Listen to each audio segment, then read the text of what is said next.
बिहार में यात्रा पे निकले हुए हैं, निषाद आरक्षण संकल्प यात्रा और सरकार बनाओ अधिकार पाओ, ये यात्रा पे निकले हैं। 1 अक्टूबर से ही पूरे बिहार में 38 जिला में रात्रि विश्राम है और ये यात्रा जो है 2 अक्टूबर 2025 तक चलने वाली है। पूरे 1 साल का यात्रा है। ये 3 चरण में यात्रा है। पहले चरण में रात्रि विश्राम करके पार्टी कैडर को मजबूत करना और उसके बाद का कार्यकर्ता सम्मेलन करना और उसके बाद निषाद सम्मेलन करना। 3 चरण में है और 1 साल तक ये यात्रा चलते रहेगा। और हमारा मानना है कि सरकार बना के अपने अधिकार लेना है।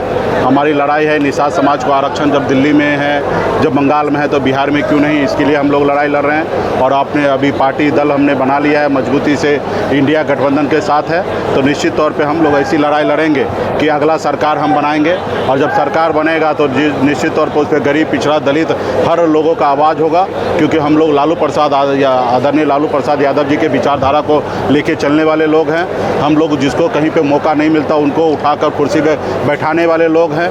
हर जाति वर्ग को सम्मान देने वाले लोग हैं। हम किसी के साथ ईर्ष्या रखने वाले जाति धर्म के लोग नहीं हैं। हम किसी को पीछे करने वाले लोग नहीं हैं। हम अपना हक अधिकार हमें चाहिए और दूसरे का भी हक अधिकार उनको देना हमारा कर्तव्य और फर्ज बनता है। तो इसके लिए पार्टी को मजबूत करने के लिए उतरे हुए हैं मैदान में, ताकि अगली सरकार बने। तेजस्वी प्रसाद यादव जी के नेतृत्व में बिहार में सरकार हम बनाएं, उसमें निषाद का बेटा डिप्टी सीएम हो, सरकार में हमारे भागीदारी हो, सरकार में हिस्सेदारी हो और सरकार में भारत के संविधान के दायरे में रहकर हर लोगों के लिए न्याय करे।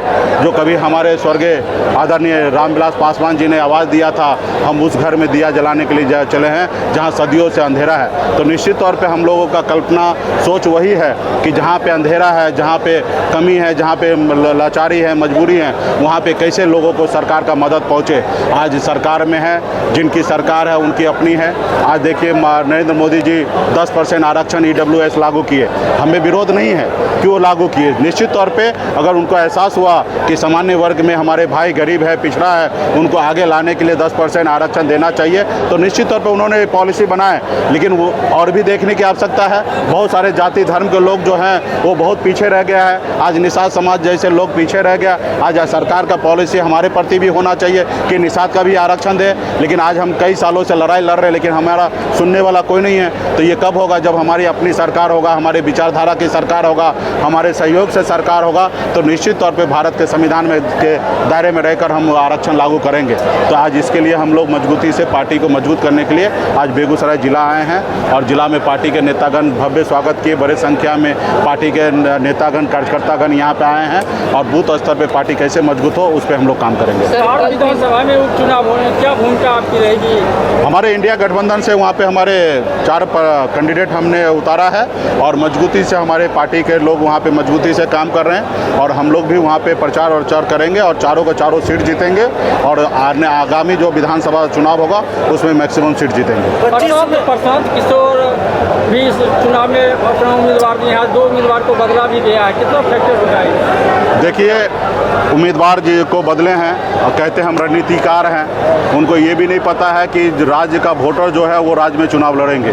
देश का चुनाव के लिए देश का वोटर होना ज़रूरी है। तो आज उनको कैंडिडेट बदलना पड़ा और पूरे बिहार में हज़ारों लोगों को एम्प्लॉय बना के काम करा रहे हैं। राजनीति जो है वो एम्प्लॉय के बेस पे राजनीति नहीं चलने वाला है। अगर ऐसा होता तो अडानी अंबानी भी राजनीति में उतर कर पूरे देश में हर ब्लॉक में, हर पंचायत में एक एम्प्लॉय को खड़ा करके और देश का प्रधानमंत्री बन सकते हैं। लेकिन ऐसा नहीं है। चुनाव जो होता है वो विचारधारा का होता है। सबसे पहले प्रशांत किशोर जी बताएं कि उनका विचारधारा क्या है। आज भी वो सबके साथ है।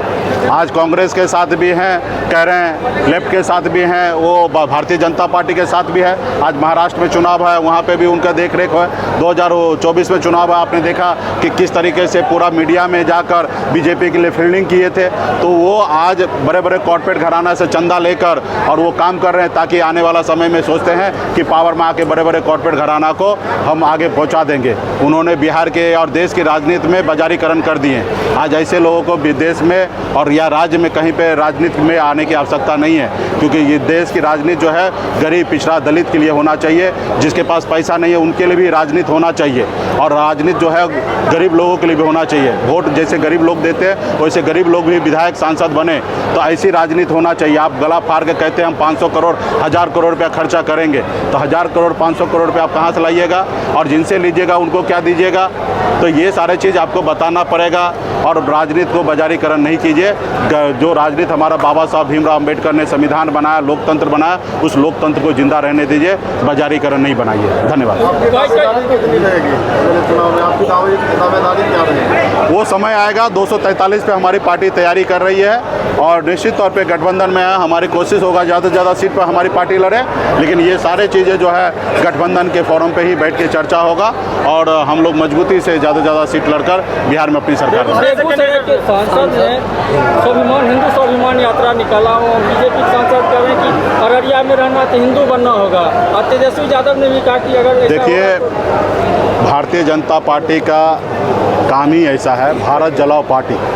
आप बताइए, इस देश में बाबा साहब का देश है, हमारे महात्मा गांधी जी का देश है, अटल बिहारी वाजपेयी जी का देश है, अब्दुल कलाम आज़ाद जी का देश है। आप बताइए, ऐसे देश में इस तरीके का भाषा का प्रयोग कर रहे हैं, क्या ये समाज में सही है? और एक